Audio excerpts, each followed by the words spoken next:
할렐루야, 여러분 반갑습니다. 오늘도 이렇게 수요 예배에 참여한 여러분 모두를 환영합니다. 축복합니다. 한량없는 주님의 은혜가 이곳에 넘치게 되어질 줄 믿습니다. 이 시간 우리에게 주시는 하나님 말씀은 갈라디아서 3장 23절에서 25절 말씀입니다. 제가 봉독해 드리겠습니다. 믿음이 오기 전에 우리는 율법 아래에 매인 바 되고 계시될 믿음의 때까지 갇혔느니라. 이같이 율법이 우리를 그리스도께로 인도하는 초등교사가 되어 우리로 하여금 믿음으로 말미암아 의롭다함을 얻게 하려 함이라. 믿음이 온 후로는 우리가 초등교사 아래 있지 아니하도다. 아멘.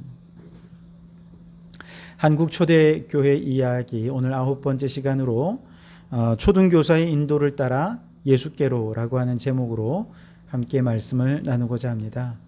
자, 오늘 24절에 보면 이제 초등교사라고 하는 단어가 나오죠. 헬라어로 하면 파이다고고스라고 하는 단어인데요. 헬라 시대의 한 종에 관한 이야기입니다. 이 종은 주인의 자녀가 보통 6살쯤부터 한 12살, 길게는 16살까지 이 자녀의 모든 일상의 삶을 시종 두는 것으로부터 시작해서 학교까지 이제 왔다 갔다 이제 안전하게 인도해 주기도 하고 때로는 아주 후견인으로서 이 아이의 인생에 대해서 운명에 대해서 책임을 져야 하는 종이 바로 파파이다 고고스라고 하는 단어인데요. 바울은 바로 이 초등교사라고 하는 용어를 사용해서 우리에게 예수님께서 오시고 우리가 예수님을 믿기 전에 하나님의 아들 예수 그리스도를 영접하기 전에 우리는 유대의 율법 아래에 거하던 자들이었다는 거예요. 그런데 고맙게도 이 율법이 초등교사로서 우리를 그리스도께로 인도해 주는 역할을 해 주었다는 것이죠. 그래서 예수님을 믿기 전에는 초등교사의 인도를 따라 율법의 인도를 따라 살아가다 보니 결국 예수님께 오게 되었고 예수님을 믿고 영접하고 이제 믿음으로 의롭게 된 자가 된 지금에는 율법 아래에 있지 않고 율법에 얽매이는 자가 될 필요가 없어졌다라고 하는 것이 오늘 우리가 읽은 본문의 내용입니다. 성경에 보면 탁월한 율법 선생이요 사내들인 공회의 공회원이었던 니고데모라고 하든지 어느 날 예수님을 찾아와서 영생의 길을 묻던 한 부자 청년의 공통점은 뭐냐 하면 어려서부터 성경을 철저히 율법을 지켜왔던 사람들이라는 것이죠. 그러나 아무리 율법대로 열심히 살아도 영생에 대한 확신은 율법으로는 생겨나지를 않는 것이죠. 채워도 채울 수 없는 빈자리가 너무 커서 그 결정적인 영생의 비밀을 알기 위해 이 율법이 결국 누구에게로 이끌었습니까? 예수님께로 니고데모를 이끌었고 부자 청년을 이끌었던 것이죠. 비록 니고데모는 예수님을 영접하여 믿음으로 의롭게 됨을 얻음으로 영생을 얻는 기쁨을 누렸지만 부자 청년은 부자인 고로 근심하고 돌아가는 바람에 영생의 비밀을 깨닫지 못한 채 여전히 불완전한 율법 아래 머무는 자가 되어버리고 말았던 것이죠. 사도행전 17장 말씀에 보면 바울이 아테네에 가서 복음을 전하지 않습니까? 이렇게 둘러보니까 정말 많은 신들을 섬기고 있습니다. 만신전이라고 하죠. 그 만신전의 신전 안에 보면 태양을 섬기는 신도 우상으로 조각되어 있고 달의 신, 바다의 신, 대지의 신, 우리의 신, 바람의 신 등등 정말 수많은 신들이 세워져 있는데 마지막에 알지 못하는 신이라고 하는 신도 우상을 만들어 세워놓은 걸 보았습니다.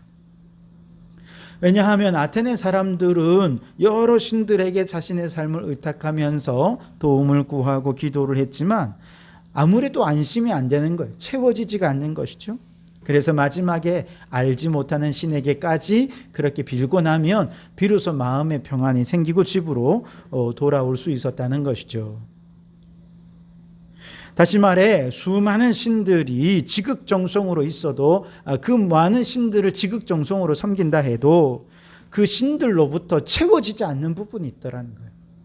오죽했으면 그 두려움을 달래기 위해 그 공허함을 달래기 위해 알지 못하는 신을 만들어 놓고 그 신을 섬기겠습니까?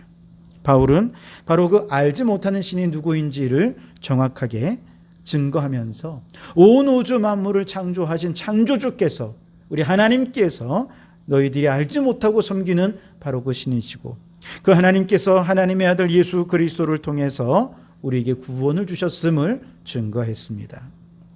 알 수 없는 신에 대한 갈망이 이방신을 섬기는 그들을 알 수 없는 신인 하나님께로 이끌었고, 그 하나님께로 그들을 이끄는 초등교사의 역할들을 감당했던 것이죠.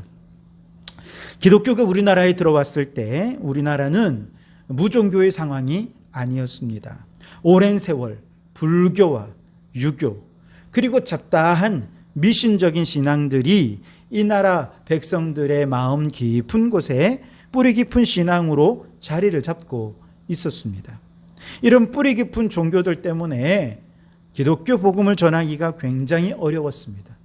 그러나 반면에 또 생각해 보면 이런 여러 종교들이 일종의 초등교사가 되어서 오히려 많은 사람들을 예수님께로 인도하기도 했다는 것이죠. 한국 장로교회 초대 목사이자 일제시대 한국교회를 대표했던 인물 가운데 한 사람인 길선주 목사님. 이 목사님은 기독교인이 되기 전에 도교에 심취한 도인이었습니다. 오랜 기간 전도를 수행하는 데 전념해서 수시로 신비한 현상을 경험했습니다.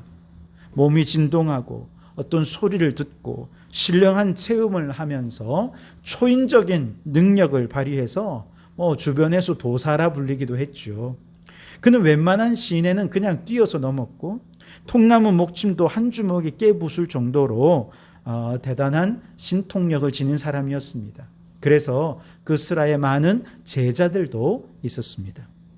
그러던 1893년 선교사와 조선인 전도자들이 이제 평양에 들어와서 본격적으로 복음을 전하기 시작을 했는데, 도교를 비롯한 이 동양 사상에 자부심을 갖고 있던 길선주가 서양 귀신의 종교를 받아들이니 만무했죠. 길선주는 그의 제자 김종섭에게 저 새 종교가 어떤 종교인지 한번 알아보고 오너라 하고 선교사에게 글을 보냈는데, 몇 달 후에 김종섭이 예수님을 믿고 나타난 것이죠. 그리고 기독교인이 되어서 오히려 길선주에게 복음을 전하더라는 것입니다. 김종섭은 당시에 출간되고 있던 그리스도 신문, 또 전도책자인 이선생전, 장월량 우상론, 그리고 우리가 잘 아는 철로역정을 갖다 주면서 이 책도 읽고 잡지도 읽으면서 기독교가 어떤 것인지 한번 알아보십시오 하며 복음을 전했다는 것이죠. 길선주도 호기심에 그 책들을 읽으면서 점점 기독교에 대해 닫혀진 마음이 열리게 되었습니다. 그리고 김종섭이 예수님을 믿고 그의 생활이 완전히 변화되고 달라진 모습을 보고 길선주는 생각을 했습니다. 어쩌면 예수교가 참도인지도 모르겠다. 그러나 20년도 넘게 신봉해온 전도를 버리고 새로운 종교로 옮겨가기에는 마음이 아주 불안했습니다. 김종섭은 고민하는 길선주에게 한번 기도해 보시라 얘기를 했어요. 그래서 길선주는 자신이 섬기고 있던 삼령신군에게 현재 세계를 지배하고 있는 예수의 도가 참도인지 거짓도인지 알려주옵소서 하고 기도를 했다는 거예요. 근데 아무리 기도를 해도 응답이 없더라는 것입니다. 그러던 어느 날 김종섭이 다시 찾아와서 물었어요. 삼령신군께 기도하니 어떻소? 하고 물으니 아유 번민만 날 뿐이요 라고 대답하더라는 거예요. 그럼 이번에는 하나님 아버지께 기도해 보시오. 그러자 길선주가 펄쩍 뛰면서 어찌 인간이 하나님을 아버지라 부를 수 있단 말이오. 그러면 아버지란 칭호는 빼고 그저 상제님이라 부르며 그분께 기도해 보십시오. 그랬던 것이죠. 그래서 삼령신군에서 이제 상제로 그 기도의 대상을 바꾸어서 기도를 시작했는데, 기도한 지 사흘째 되던 날 예수가 참 구주인지 내게 알려주십시오 기도하던 중에 길선주의 귀에 환상 중에 옥피리 소리가 들리고 총소리가 방 안에 아주 사방에서 진동을 하고 공중에서 소리가 들리는데 길선주야 하는 소리가 3번이나 들려지게 되었습니다. 그 순간 길선주는 자기도 모르게 나를 사랑하시는 하나님 아버지 나를 살려주소서 하고 외치며 기도를 했다는 거예요. 그리고 이어서 방성되고 가며 회개의 기도가 터져 나오게 되었다는 것이죠. 그 회개의 기도 이후에 그는 하나님의 아들이 되어서 예수의 도를 전하는 그냥 전도인이 되었다는 것이죠. 참된 도를 찾는 도교의 기도는 길손주를 예수님께로 인도한 초등교사가 되었던 것이죠. 또 이런 인물도 있습니다. 일제시대 함경도 일대에서 전설적인 전도인으로 활약을 했던 김계안이라는 사람이 있습니다. 이 사람은 원래 불교의 승려였습니다. 가난 때문에 일찍이 출가해서 승려가 되었어요. 그런데 그는 절 안에 갇혀있는 생활보다 명산을 찾아다니며 수도하는 것을 즐겨 했다는 것입니다. 한 번은 민족의 성산인 백두산에 들어가 백일기도를 마치고 하산하는데 갑자기 하늘이 어두워지고 번개와 벼락이 치면서 비가 막 쏟아지더랍니다. 그러자 그는 생각하기를 내가 기도를 잘못 드렸나? 하늘이 노한 것은 아닌가? 두려운 마음에 사로잡히게 되었습니다. 그래서 불경을 외우면서 또 불상을 꺼내면서 그렇게 내려오고 있었는데 아무래도 불안함이 가시지를 않는 것이죠. 그러다가 비탈길에 그만 엎어져 넘어지고 말았습니다. 그 순간 그의 입에서 자기도 모르는 사이에 아이쿠 하나님 이런 이야기가 자기 입에서 튀어나온 것이죠. 그는 자기도 모르게 튀어나온 이 말 때문에 스스로 깜짝 놀랐습니다. 아이쿠 왜 내 입에서 하나님이 나오지?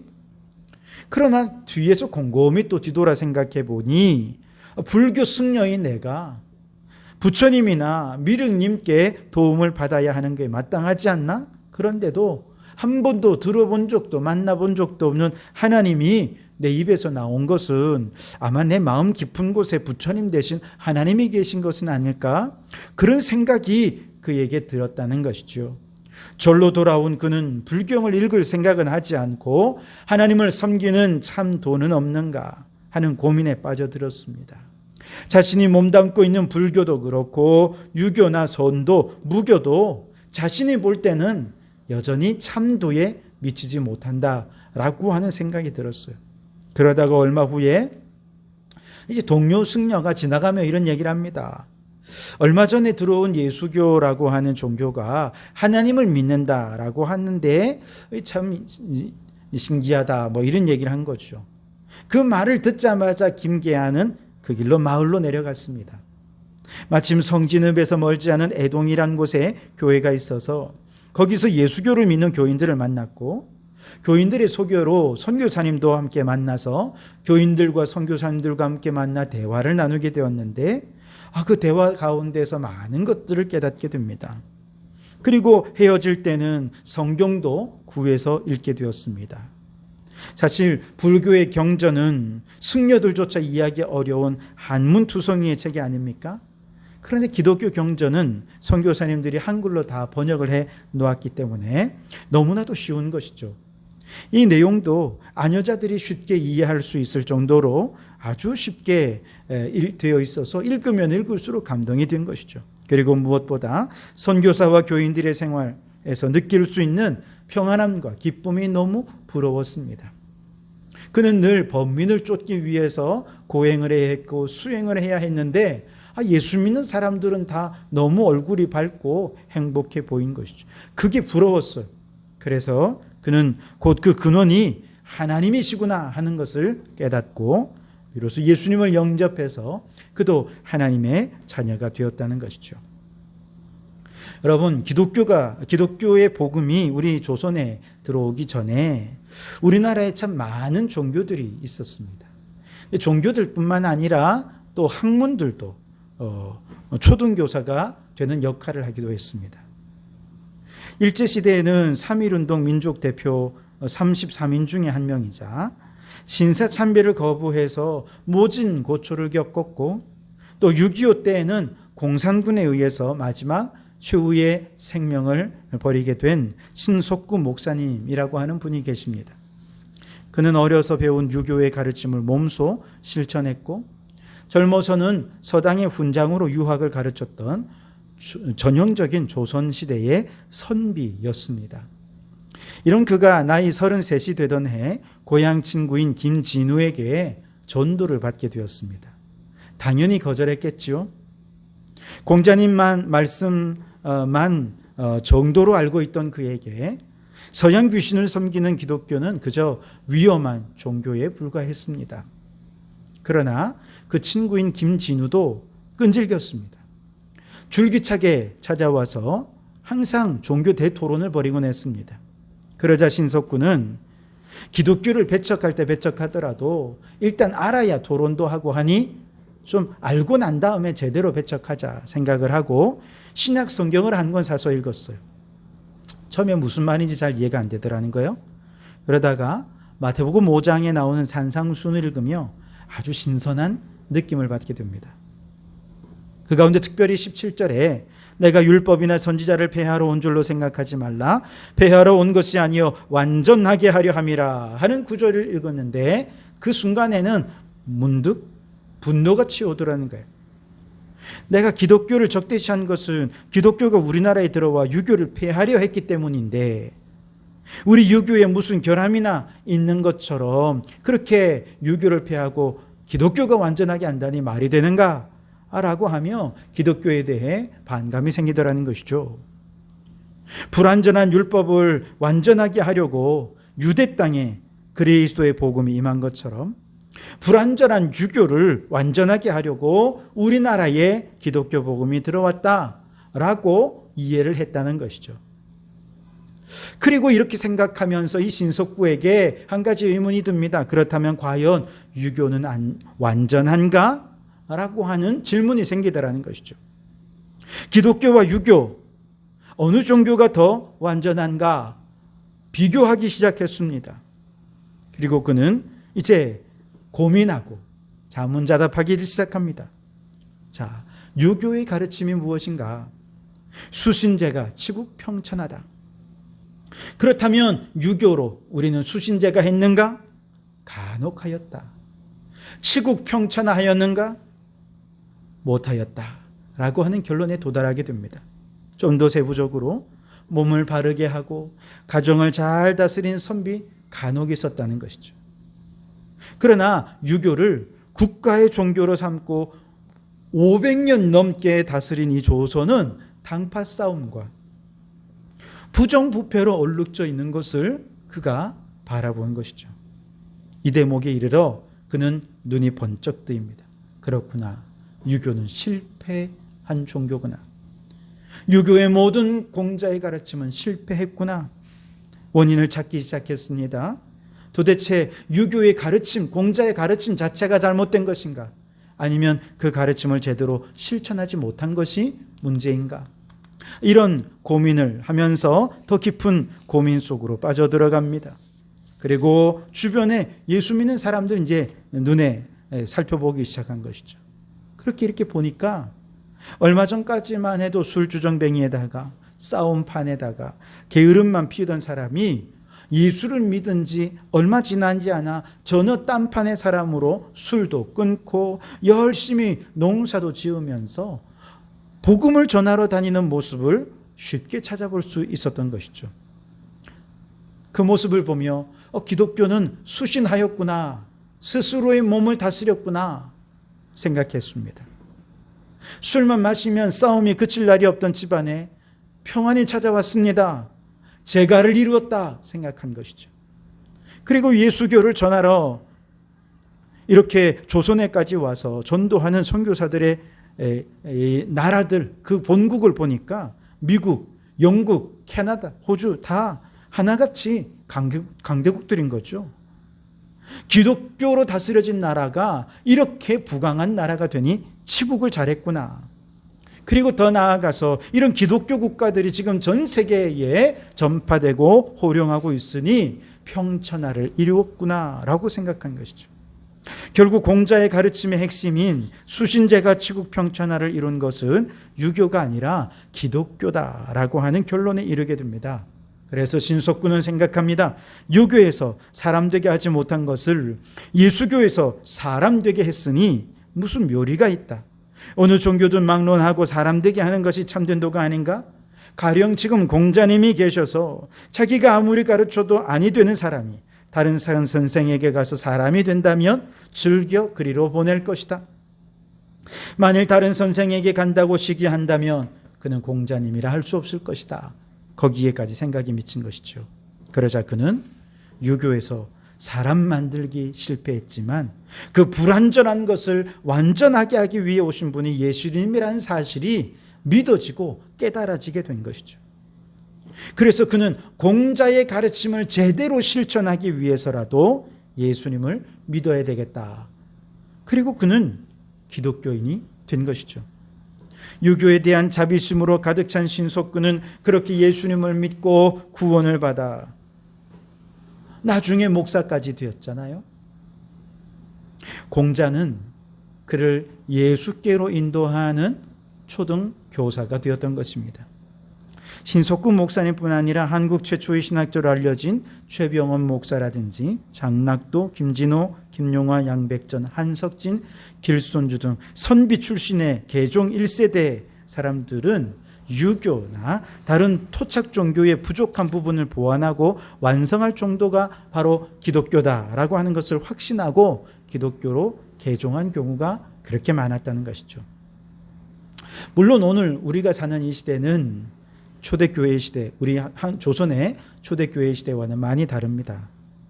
그러나 적어도 다원주의적인 종교의 상황에서 복음을 전해야 한다는 상황은 다르지 않습니다.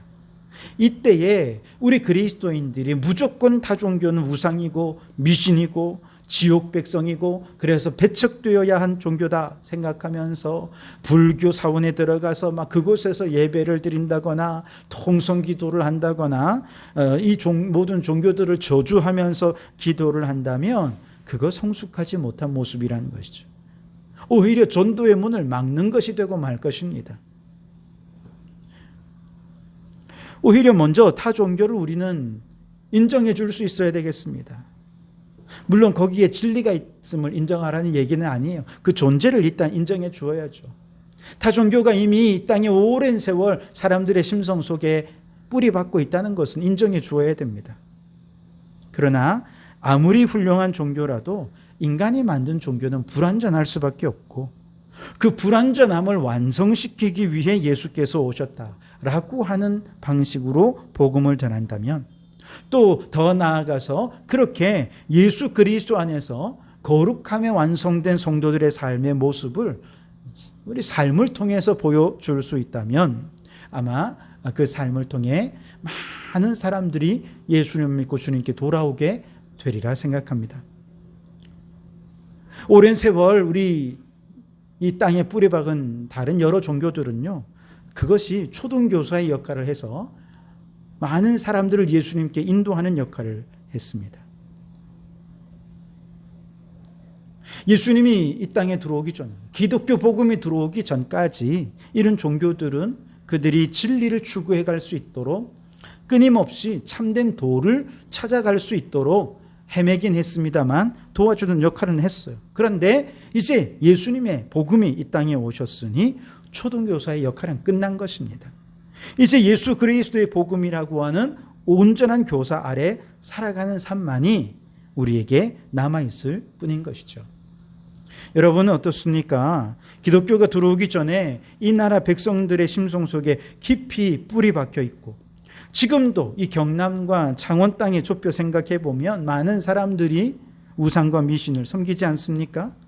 불교, 유교, 도교, 수많은 종교들, 또 그와 파생된 학문들 다 초등교사의 역할을 하고 있다. 지금까지 그런 역할을 해와서 이분들이 다 진리를 추구할 수 있도록 도와주었다라고 생각을 하면서 그 유익을 인정해 줄 수 있었으면 좋겠습니다. 그러나 이제 예수님의 복음이 들어왔으니 이 십자가의 복음만이 그 불완전한 모든 초등교사가 이끌었던 학문들은 다 불완전하고 이제 그 불완전함을 완성하기 위해 오신 분이 예수님이다 하는 것을 이 땅 가운데 증거하고 우리 삶으로 그렇게 보여줄 수 있어야 할 것입니다. 그러므로 타종교와 다른 학문들에 대해 우리 기독교인들이 너무 폐쇄적이고 배타적인 태도를 취하기보다 열린 마음으로 돼야 돼. 예수 십자가의 복음에 대한 자부심으로 담대히 이 복음을 전할 수 있는 우리 성도들이 되길 바랍니다. 그래서 우리 성도들을 통해 예수의 복음이 더 많은 이들에게 전해지고 이제 초등교사의 인도를 끝내고 완전하신 예수 그리스도 안에 거하는 많은 구원받은 자의 수가 더해지게 되기를 주님의 이름으로 축원합니다. 기도하시겠습니다. 하나님 아버지 감사합니다. 이 땅에 많은 종교들이 있었고 많은 교훈들이 있었으나 그 모든 것은 초등교사의 역할을 할 뿐입니다. 예수님의 복음이 이 땅에 들어오기 전까지 그 모든 종교와 학문들은 참된 도와 진리를 찾아가기 위한 그런 방편에 불과했습니다. 이제 완전하신 예수 그리스도의 진리고 도가 이 땅에 들어왔으니 초등교사의 역할은 끝내고 모든 율법을 완성시키신 예수 그리스도를 믿음으로 저들의 삶이 온전케 되어진 줄 믿습니다. 이 우리를 완전하게 하시고 모든 종교를 완전하게 하실 예수의 도를 이 땅 가운데 전하면서 더 이상 진리에 대해 도에 대해 헤매는 자들이 없이 그 도의 완전한 자들로 완전한 진리 안에 만족과 기쁨을 누리는 자들로 변화되게 도와주옵소서. 그렇게 구원받는 자의 수가 날마다 더해지게 해주실 줄 믿고 예수님 이름으로 기도하옵나이다. 아멘.